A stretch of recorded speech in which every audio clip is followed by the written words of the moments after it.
J'ai gagné 52 785 € sur les 30 derniers jours avec mon business et dans cette vidéo, je vais te partager en toute transparence mes chiffres, mon quotidien en tant qu'entrepreneur de 24 ans, mes réussites, 10 € de vente et surtout mes échecs. Gros problème que je rencontre là. Le but, c'est de vous inspirer, vous motiver en vous ramenant dans mon intimité. À savoir, le mois précédent, j'ai fait à peine 40 000 €, donc la croissance est assez significative.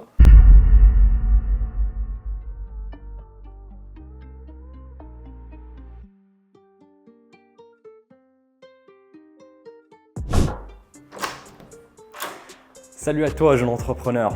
Viens, rentre, fais comme chez toi, hop. C'est un plaisir de te revoir aujourd'hui parce que là, je suis en train de faire mon premier vlog et qui puisait en Côte d'Azur parce que là, je suis un peu en mode vacances.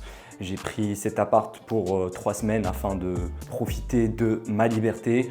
Et l'objectif, bien sûr, c'est de t'amener avec moi et de te montrer un petit peu comment je m'organise. Mais d'abord, je dois enlever mes lunettes parce que je suis un minimum poli avec vous. En fait, je me suis réveillé il y a 1h, 1h30. J'ai essayé de me filmer en faisant semblant de me réveiller avec la caméra à côté, tu sais, comme font les youtubeurs. Mais c'était nul à chier, donc je préfère rester authentique avec vous. Mais la première action que je fais le matin, dès que je me réveille, c'est de prendre mon téléphone et checker les tâches que j'ai sur mon agenda. Comme ça, directement dès le réveil. Alors, je vois certains d'entre vous qui vont me dire dans les commentaires, mais si t'es riche, pourquoi t'as un vieux Android, t'as pas un iPhone? Bon, les gars, j'ai un iPhone 15 Pro, il est en train de me filmer, mais je l'utilise comme caméra. Je préfère pour le perso utiliser un Android parce que c'est pas cher, mais surtout parce que je suis habitué à ce genre d'appareil depuis tout petit. J'ai grandi dans une famille assez pauvre, donc j'adore mon Android.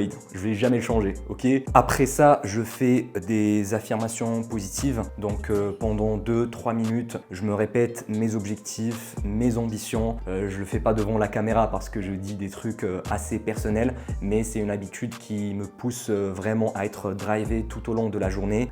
Ensuite, je fais un petit peu de shadowboxing devant le miroir pour chauffer mes articulations, pour augmenter mon rythme cardiaque et me réveiller un peu plus. Et après, je me fais un petit café comme celui-là pour être focus après sur le travail. Vraiment, c'est ça ma routine matinale. C'est vraiment très court, c'est pas énorme.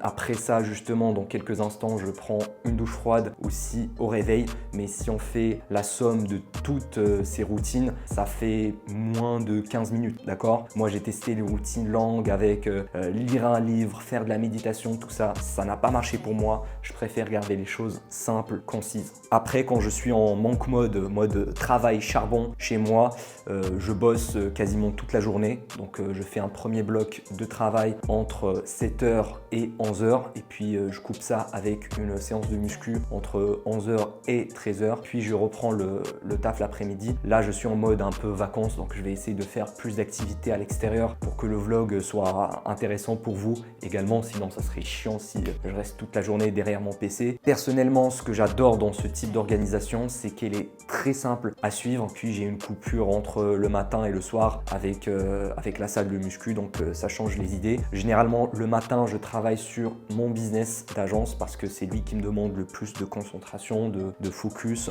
Des fois, je me forme aussi. Et puis l'après-midi, je le consacre plutôt à la création de contenu, donc faire des vidéos et à mon business de formation. Que je suis quelqu'un de plus créatif l'après-midi et le soir, alors que le matin, je suis plus concentré pour les tâches d'exécution. Ah oui, et pour ceux qui se demandent, non, je prends pas de petit-déj le matin, je pratique le jeûne intermittent parce que la digestion me fatigue trop. Le matin, j'arrive pas à me concentrer, donc je préfère ne rien manger le matin. Je prends juste un café et la caféine joue un rôle naturel pour couper l'appétit. Et puis après, je prends mon premier repas après ma séance de sport vers 13h, 14h, puis le deuxième et dernier repas vers 18h, 19h. Perso, j'étais très sceptique de ça. Je mangeais toujours mes petits déj, mais depuis que je fais le jeûne intermittent, franchement, j'ai remarqué une grosse différence au niveau de ma concentration. vraiment, j'ai plus ces coups de barre après un gros repas à cause de l'insuline et des sucres. Puis aussi, j'essaie de faire très attention à ce que je mange, même si en vacances, on va pas se le cacher, je me régale de temps en temps avec mes potes. Mais quand je suis chez moi, je reste en mode manque. Ok, là comme prévu, je vais prendre ma douche froide. C'est jamais le moment le plus agréable de la journée, mais comme on dit toujours, il faut sortir de sa zone de confort. Allez-y, let's go. 2, 3. Oh mais qu'est-ce qu'il fait lui? Facile, facile, facile, facile.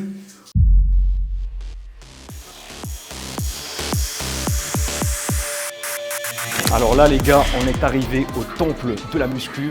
On a déjà commencé avec un petit échauffement. C'est pour ça que je suis pas mal congestionné pour une séance pec triceps. Donc là on va enchaîner directement avec la première série lourde de développé couché. Allez, let's go. Là j'ai pris des haltères de 46. C'est vraiment le poids le plus lourd que je peux pousser avec le développé couché. Quand je le prends, toujours je me dis que c'est facile. C'est léger, c'est léger. Comme ça me fait des affirmations positives, un peu comme Ronnie Coleman. Lightweight, yeah. Lightweight baby. Allez, let's go.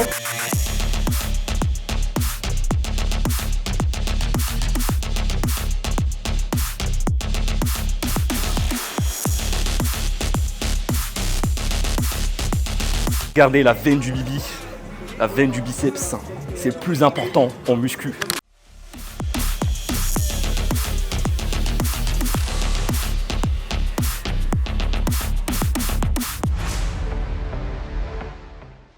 Je sais pas pour vous, mais moi j'adore m'entraîner toujours en débardeur, pas de t-shirt, pas de polo, parce que ça me permet de voir mes muscles en temps réel en miroir. C'est très très motivant et ça me pousse toujours à pousser plus lourd, même si je sais qu'il y aura plein de coachs en muscu qui vont me dire en commentaire gna gna gna, tes mouvements sont dégueulasses, mais je m'en fous. Le plus important c'est de progresser. Ça, la muscu, tu commences avec un poids léger, puis tu augmentes petit à petit et tu dois toujours te pousser plus loin.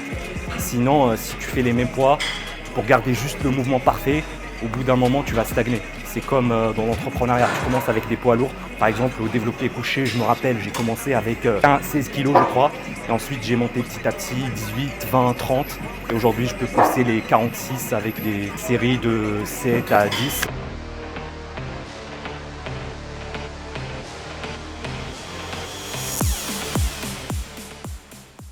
Maintenant, passons sur le tableau de ma comptabilité pour ce mois d'avril 2024. Alors, on a réalisé 52 785 € de chiffre d'affaires sur tous mes business, à savoir j'ai Scale Media qui est mon agence marketing et mon business principal de la vente de services.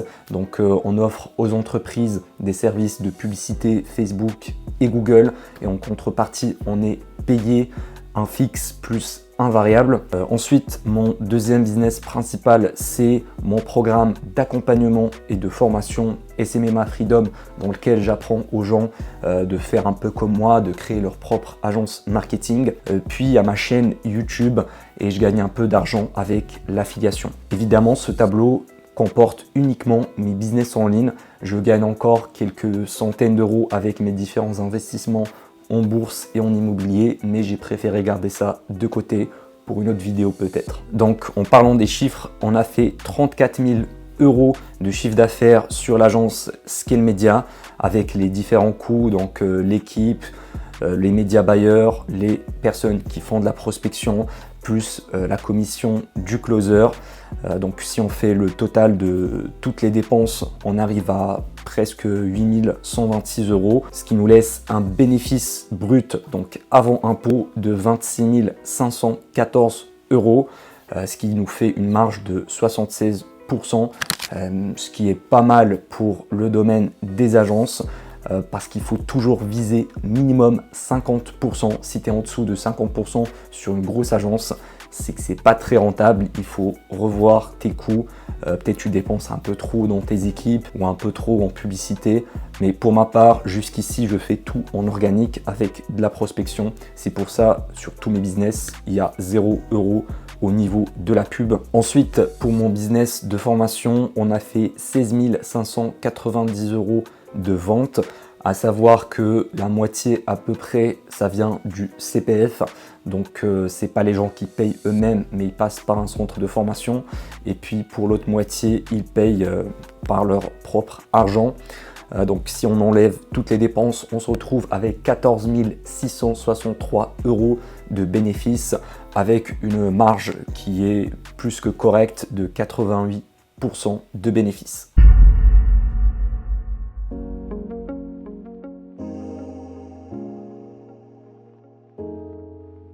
Alors Hugo, comment ça a été la séance? C'était une bonne séance, on a bien taffé. Là j'ai la dalle de ouf, il est midi 23. Ouais. On va aller se grailler un petit truc, on va aller se promener sur le vieux port de Nice. Yes. Bon, il fait pas non plus ouais, on n'a pas trop la chance là. Mais on va bien grailler. Puis après, Yes. on va se promener, je vais lui faire découvrir un peu la ville parce que le frérot il est pas de Nice. Ouais, là j'ai un poteau niçois, il va me faire découvrir plein de trucs. Et pour ceux qui savent pas, Hugo c'est un grand champion de MMA. Non. Alors J'ai fait du MMA mais je suis loin d'être un champion.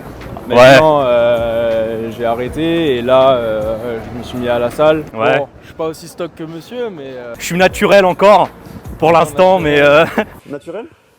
Oui. mais Hugo contre Cédric Doumbé, dites-moi dans les commentaires qui va gagner, mais je parie, je mets toute ma thune sur ce mec. je gagne Je pas. mets tout, gagne je mets pas. tout dessus. Mais Hugo, dis-nous, tu préfères quoi, muscu ou MMA? La muscu en vrai c'est plus pour le développement personnel. Les gars c'est 80% dans l'assiette, 20% à la salle, ça faut pas l'oublier parce que les gens qui se butent à la salle et qui mangent de la merde, parfois ça marche. Ouais. Mais dans les 3/4 du temps ça marche pas. Yes. C'est pas comme ça que ça fonctionne. Oh, regardez-moi ce burger, on va le graille. Allez, vas-y Hugo, un petit coup. T'en penses quoi là? Il est bon. Donc comme tu l'as remarqué, l'avantage de ces business d'infoproduits, c'est qu'on a énormément de marge puisqu'on n'a pas à payer à chaque fois un prestataire pour faire le travail manuel, ou bien contrairement à l'e-commerce où on doit toujours à chaque fois payer les coûts des produits. Mais comme on peut le constater, je gagne toujours plus avec Scale Media qu'avec mon programme de formation. Ensuite, c'est un petit peu anecdotique, mais avec ma chaîne YouTube, je gagne entre 900 et 1000 € en publicité AdSense. Mais j'ai des monteurs derrière à payer, donc l'équipe, c'est à peu près 650 €. J'ai un logiciel aussi à 15 balles par mois, ce qui nous fait un bénéfice de 300 € par mois derrière. Pareil pour l'affiliation, donc c'est tout simplement les commissions que je touche sur les logiciels que je recommande. Par exemple, sur ma chaîne YouTube, dans mes formations, je recommande System.io, je recommande des logiciels de prospection et je touche une petite partie qui est de 584 €, ce qui fait 100% de bénéfices. Donc ça nous fait un total en termes de bénéfices de 42 067 € avec à peu près 80% de marge si on fait la somme de tous les business. Alors pour moi, c'est la chaîne YouTube qui prend le plus de mon énergie et de mon temps entre tous ces business là, et ça peut paraître bizarre parce que c'est ce qui me fait gagner le moins d'argent. Mais ce qui est marrant, c'est grâce à ma chaîne YouTube, grâce à ma personal brand, que j'ai pu développer mes deux autres business. Par exemple, c'est grâce à ma chaîne YouTube que je me fais découvrir et des gens ensuite achètent ma formation.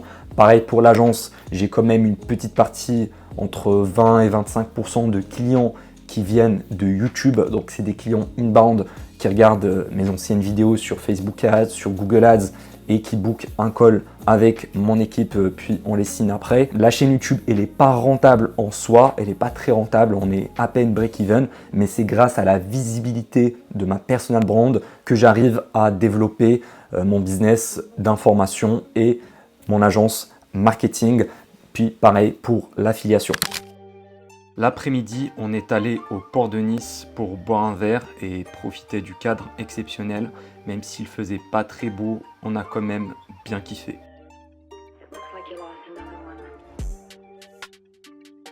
Donc, petit conseil pour vous, peu importe ce que vous faites, que vous vendez des services, des produits, un business physique, je vous encourage à vous lancer sur YouTube ou sur les réseaux sociaux en général parce que c'est du trafic gratuit qui va vous permettre d'augmenter la confiance avec vos clients, augmenter votre crédibilité et surtout faire des ventes en plus. Même si on va pas se le cacher, ça demande énormément d'efforts, surtout au début, contrairement à de la publicité. Mais si tu n'as pas un budget publicitaire au démarrage, commence au moins avec la création de contenu gratuit. Maintenant, c'est quoi mon ressenti personnel après avoir regardé ces chiffres-là?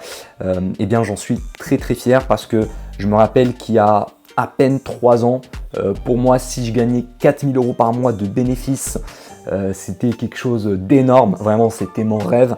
Et aujourd'hui, je fais 10 fois cette somme.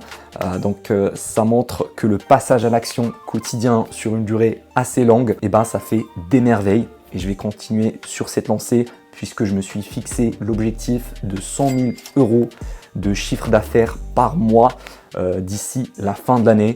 Est-ce que je vais y arriver ou pas? En tout cas, je vais donner tout ce qu'il faut.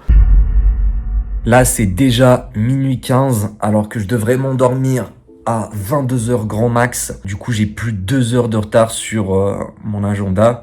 Pourtant, j'ai fait ma routine du soir classique. Donc, 5 minutes de méditation et lire quelques pages d'un livre. Là, je suis sur 100 millions offers d'Alex Hormozy. C'est vraiment une pépite. Comme tu peux voir, j'essaie de dormir, mais j'y arrive pas. Et ça, franchement, c'est un gros problème que je rencontre là. Ça m'énerve vraiment parce que c'est un cercle vicieux. Si je dors pas bien, le lendemain, je vais pas être productif. Je vais me sentir mal. Ensuite, le soir, je vais m'en prendre à moi-même. Je vais pas bien dormir non plus. Et ça se répète, jour après jour. Du coup, peut-être c'est dû à mon excès de réflexion. Parce que franchement, juste avant de dormir, j'ai plein d'idées qui popent comme ça dans ma tête. Je commence à réfléchir à mon passé, à mon futur, à ce que je vais accomplir, à ce que j'ai jamais accompli. Et pour être totalement transparent avec toi, c'est le but de ce format. Des fois, j'ai des flashbacks de mauvais souvenirs en fait. J'ai des petites voix dans ma tête qui me disent peut-être tu vas tout perdre du jour au lendemain, peut-être tu n'auras plus accès à Internet, tu vas plus pouvoir vendre en ligne et que tu vas foirer tous tes business. Mais j'essaie vraiment de résister à ça. Et puis, pareil pour d'autres choses. Par exemple, quand je réfléchis à toute la progression que j'ai faite pour passer de 0 à 50 000 € par mois, je me sens très fier de moi-même parce que c'est pas faisable par n'importe qui. Mais en même temps, quand je vois des Antoine Blanco faire des 400 000 € par mois, quand je vois Yomi Denzel faire des 3-4 millions par mois de bénéfices, je me dis que je suis encore tout petit dans le monde de l'entrepreneuriat. Et en fait, je réfléchis au prochain objectif. Voilà, le prochain, ça sera 100K, puis 1 million, puis 2, pourquoi pas. Il n'y a aucune limite. Mais les amis, si j'ai un conseil à vous donner, c'est ne soyez pas complaisants. Vraiment, il ne faut pas se dire ouais, c'est bon, je gagne 10K par mois, je gagne 30K par mois, je gagne 100K par mois, ça me suffit. On ne sait jamais, peut-être ton business va s'arrêter du jour au lendemain. Tant que tu n'as pas genre 10-20K par mois de revenus passifs, donc des investissements immobiliers ou en bourse, tu peux pas dire que tu es vraiment libre financièrement. Donc faut toujours continuer de taffer, de charbonner jusqu'à obtenir cet objectif en termes de patrimoine. D'ailleurs, c'est ça mon prochain objectif court terme, c'est d'avoir 1 million de patrimoine sur mes comptes. Et pour y arriver, il n'y a pas de secret, de la discipline, des sacrifices et du passage à l'action. Mais moi, en fait, je tombe des fois dans ce piège-là et j'essaie de m'en sortir parce que, pour être honnête avec toi, j'ai fait 50 000 € par mois sur un seul mois. C'est pas tous les mois qui sont comme ça. Voilà. Même si j'ai mis dans le titre par mois, voilà, t'as compris, c'est pour l'algorithme YouTube, pour attirer le clic. Mais en fait, c'est mon plus gros mois. Est-ce que j'y arriverai le mois prochain, puis celui d'après, etc. Ça, je sais pas. Je vais faire tout mon possible pour même atteindre des 100K par mois, mais c'est pas encore un revenu régulier, tu vois. Je suis plus entre 30 et 40K par mois, mais là, faut vraiment scaler mes deux business. Et pour ça, j'ai plein d'idées, mais peut-être là, je dois commencer à arrêter de réfléchir. Je dois dormir. Allez, on se revoit demain.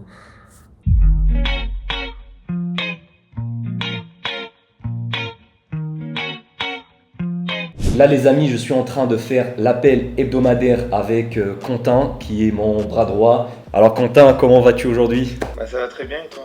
Ça va, nickel. Là je suis un peu en mode vacances, en train de profiter là dans le sud. Du coup, comment ça s'est passé la semaine dernière au niveau de l'agence Scale Media? Si tu as des nouvelles, des choses. Au niveau de l'agence, donc il y a le client qu'on a signé à 9005. Hier, j'ai signé un client à 3000 € aussi pour du Google Ads. Est-ce que vous avez déjà commencé à mettre en place la stratégie Google Ouais, si on a commencé, j'ai commencé directement avec lui à mettre tout en place. D'accord. Tout ce qui est balises, etc., j'ai tout mis en place. Ok, et lui, c'était quelqu'un qui faisait déjà de la pub avant ou pas au niveau de... Non, il connaissait pas du tout les publicités. C'était quelqu'un totalement novice. Tu lui as expliqué un peu comment ça se passe, le travail avec nous, avec l'agence et tout. Exactement, ouais, j'ai eu un appel avec lui de 30-40 minutes où je lui ai tout expliqué.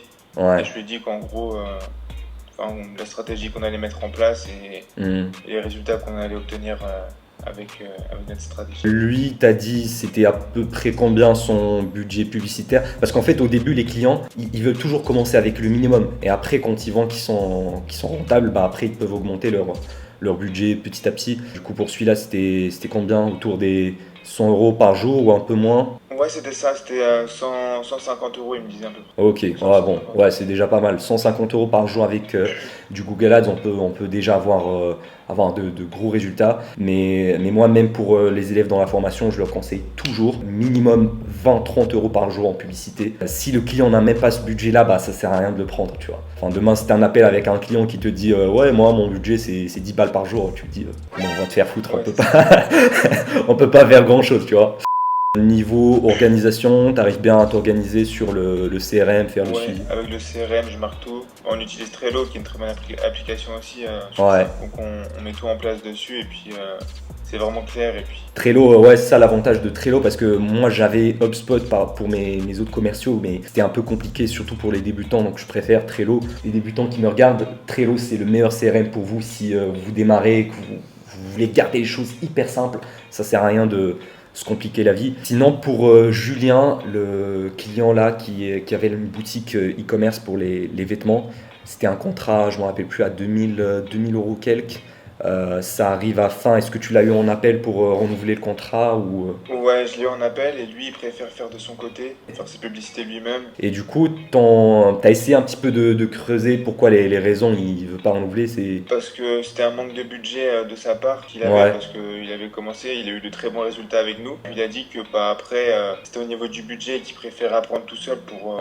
ouais, je vois, parce qu'en fait, ouais, t'as des clients qui sont un peu comme ça. Voilà, c'est ça l'entrepreneuriat, les gars, c'est des hauts et des bas. Des fois, t'as des clients qui veulent quitter, mais généralement, moi, ce que je fais, c'est que là, je suis en train de réfléchir à une nouvelle offre, tu vois, pour les clients qui veulent plus renouveler leur contrat.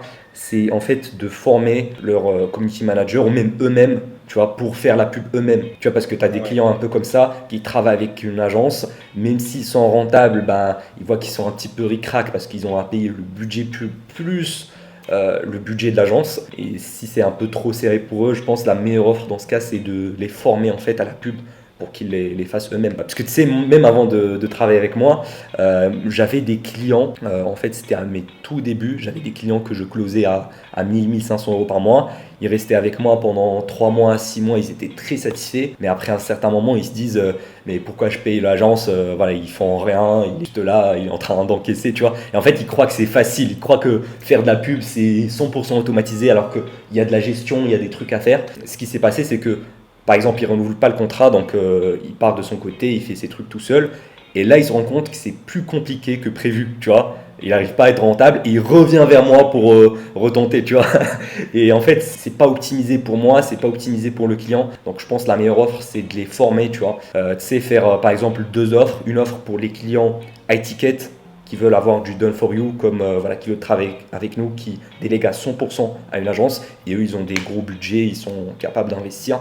Et peut-être en fait on crée une offre secondaire pour des petits clients qui n'ont pas de gros budget mais qui veulent faire de la pub eux-mêmes, tu vois. Là je viens de terminer ma première session de travail. J'ai réalisé la stratégie digitale qu'on va mettre en place pour un nouveau client qu'on a onboardé. Comme ça mon équipe pourra l'implémenter derrière. J'essaie de plus en plus de sortir de la partie opérationnelle. C'est mon équipe qui fait ça. Comme ça je gagne plus de temps et plus d'argent. Au début je faisais tout moi-même, mais passé un certain stade, boîte, il faut travailler sur son business et pas dans son business. Du coup, pour vous donner plus de détails, c'est un client que j'ai closé à 9 500 € de frais de setup. Donc, c'est des frais de mise en place le jour de la signature du contrat.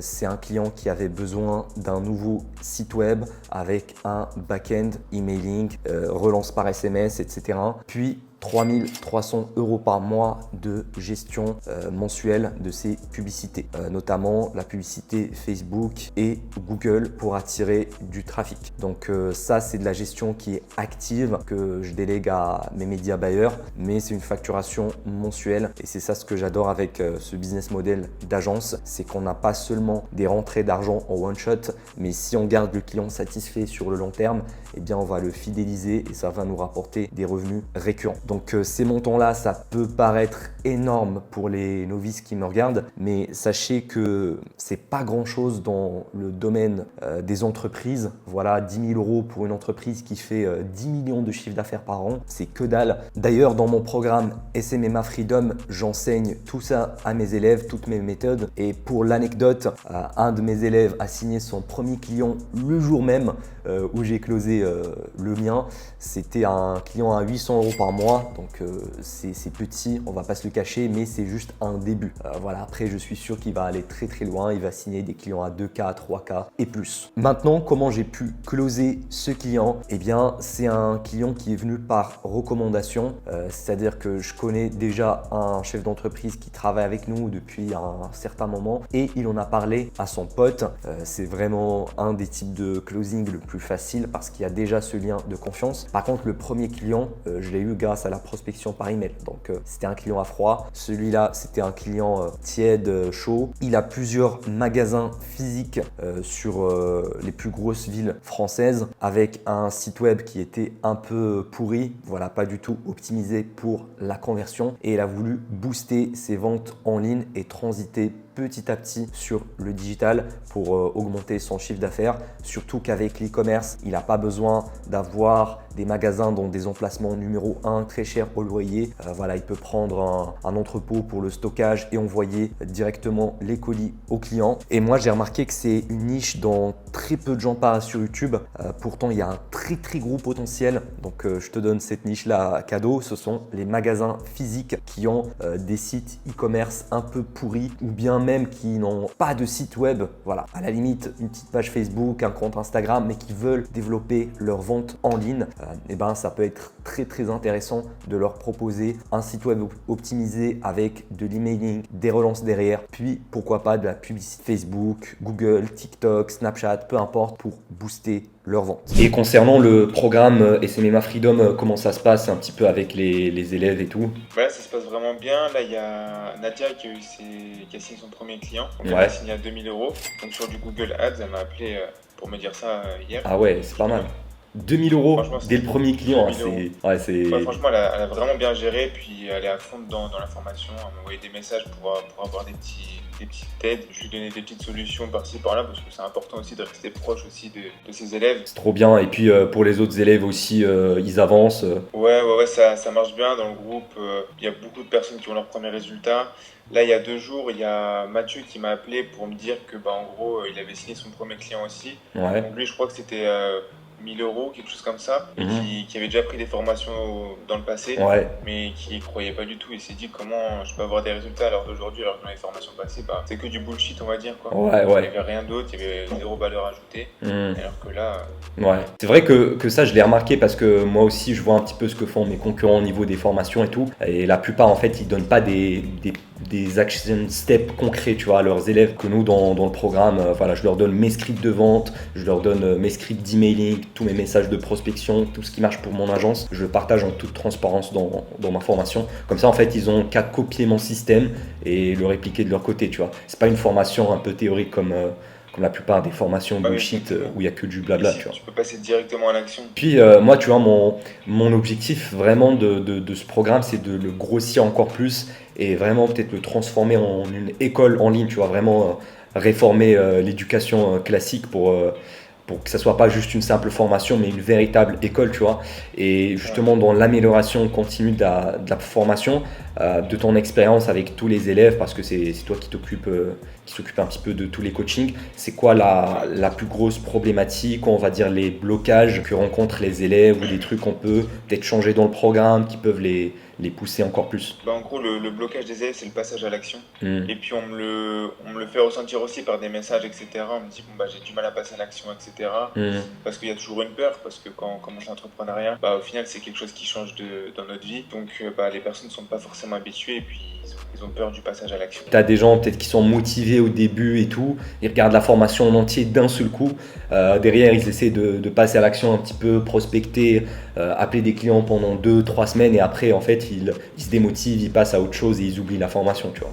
Ça aussi, peut-être, c'est quelque chose de très commun. Donc moi, j'ai pensé à plusieurs solutions, mais je pense que la meilleure, ça serait déjà de rajouter plus d'exercices dans la formation.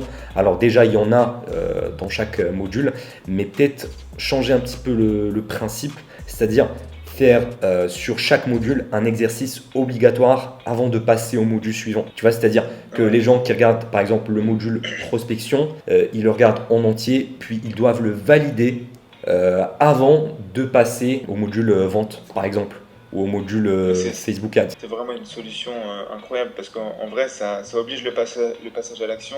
Et c'est un peu comme une évaluation. S'il réussit, il est apte à pouvoir vraiment le faire, il sait le faire. Ouais, c'est ça, comme ça il va pas sauter les vidéos, il va pas regarder toute la formation d'un seul coup en une seule fois.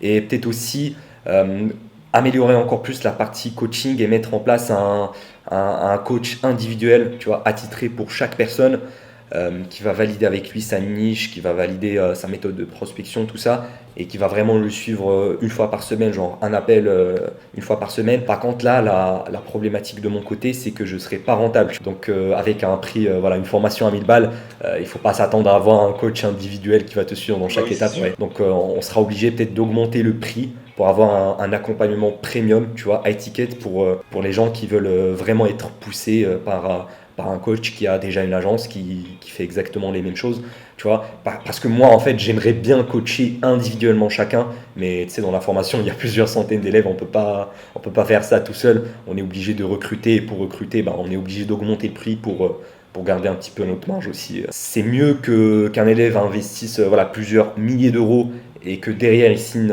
plusieurs clients et qu'il rentabilise son investissement, plutôt qu'il achète une formation pas chère à 500 balles ou à 1000 balles, qu'il la met jamais en pratique et puis qu'il gagne rien, tu vois. Puis même la valeur ajoutée, elle est énorme. Ouais, c'est ça. Rembourser incessamment sous peu, dès qu'il a ses premiers résultats, dans tous les cas, il remboursera son coaching. Ouais, exactement. Et même moi, j'ai remarqué que même le marché de la formation est en train de changer. On est plus sur de l'accompagnement individuel plus que juste de la formation vidéo, tu vois. Les gens, ils en ont un peu marre, tu vois. Mais concrètement, quelles sont les idées que j'ai pour scaler mes différents business? Eh bien, premièrement, pour l'agence Scale Media, j'ai pas spécialement envie de la développer pour l'instant. J'ai envie juste de la garder en maintenance parce que ça me prend très peu de temps à l'instant présent. Voilà, à peine quelques heures par semaine puisque j'ai mis en place une équipe de closers plus media buyer qui me gère vraiment l'agence de A à Z. Donc c'est un business qui est assez automatisé et j'ai pas envie de recruter encore plus de personnes parce que ça va diminuer mes marges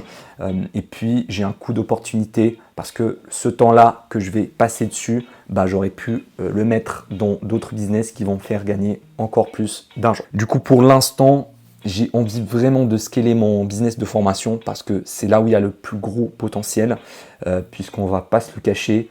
Vendre des formations consiste à scaler à l'infini. En fait, il n'y a aucune limite. Contrairement à la vente de services, tu dois recruter et grossir encore plus l'équipe et après un certain stade, ça devient une usine à gaz. Donc pour scaler cette partie-là, je vais me mettre à la publicité. Donc au début, je vais commencer évidemment avec des pubs de retargeting sur Facebook, sur YouTube pour voir ce que ça donne et ensuite on va scaler sur des pubs à froid. Également, je vais essayer de faire des vidéos YouTube un peu plus mainstream, donc que ça soit pas trop niché que sur mon domaine d'expertise, que sur le SMMA. Oui, ça apporte de la valeur aux gens, mais ce que j'ai remarqué, c'est que 99% des gens qui veulent lancer un business en ligne ne cliquent pas sur ce genre de vidéos qui sont hyper techniques. Ils préfèrent plus des vidéos un peu plus divertissantes qui allient information plus divertissement. Donc je vais essayer d'améliorer ce concept-là sur ma chaîne pour toucher de nouvelles personnes. Ensuite, j'aurai besoin de recruter 2 ou 3 personnes supplémentaires pour mon business de formation. Et je vois déjà certaines personnes venir en commentaire me dire ouais, si tu gagnes vraiment de l'argent, pourquoi tu crées une formation, pourquoi tu fais de l'infoprenariat. Les gars, il faut bien comprendre une chose, c'est qu'on est des businessmen. Moi, mon but, c'est de gagner le plus d'argent possible tout en aidant les autres. Et c'est ce qui me permet vraiment de me sentir utile dans la vie. C'est quand j'ai un élève qui signe son premier client, qui est content, qui a fait cette transformation que j'ai faite moi-même. Et j'ai envie vraiment de démocratiser ça au plus grand nombre pour que d'autres personnes créent leur propre agence marketing. Et en fait, mon business d'infoprenariat me permet d'allier l'utile à l'agréable parce que je gagne de l'argent en aidant les autres. Évidemment, je vais toujours garder Scale Media à côté parce que c'est là où je teste mes différentes méthodes de prospection. C'est là où j'ai toujours le contact avec le marché pour que je puisse enseigner tout ça à mes élèves dans la formation. Et puis certes, à terme, dans 2-3 ans, je suis sûr que je vais gagner beaucoup plus avec SMMA Freedom qu'avec Scale Media, ce qui est normal vu la nature du business en lui-même, c'est scalable à l'infini, surtout si on met derrière un gros budget publicitaire. Je dois aussi peut-être revoir mon tunnel de vente, recruter plus de closers au téléphone, voilà, peut-être améliorer ma séquence d'emailing, voir tout l'écosystème de ma formation pour optimiser chaque partie du funnel parce que si on améliore même de quelques pourcentages, et bah derrière ça peut faire doubler voire tripler mes ventes. D'ailleurs, si tu veux toi aussi monter ton agence de marketing digital comme j'ai fait, comme Quentin l'a fait et nous rejoindre dans le programme pour avoir tes premiers résultats, gagner tes premiers milliers d'euros comme tous les élèves dans le programme, eh bien tu trouveras dans le premier lien en description une formation totalement gratuite qui t'explique exactement comment j'ai fait, comment monter ton premier business rentable et à la fin, tu peux nous rejoindre dans le programme et atteindre ta liberté financière, temporelle, géographique et enfin profiter de la vie. Donc c'était un plaisir de vous voir, c'était Elias, à la prochaine.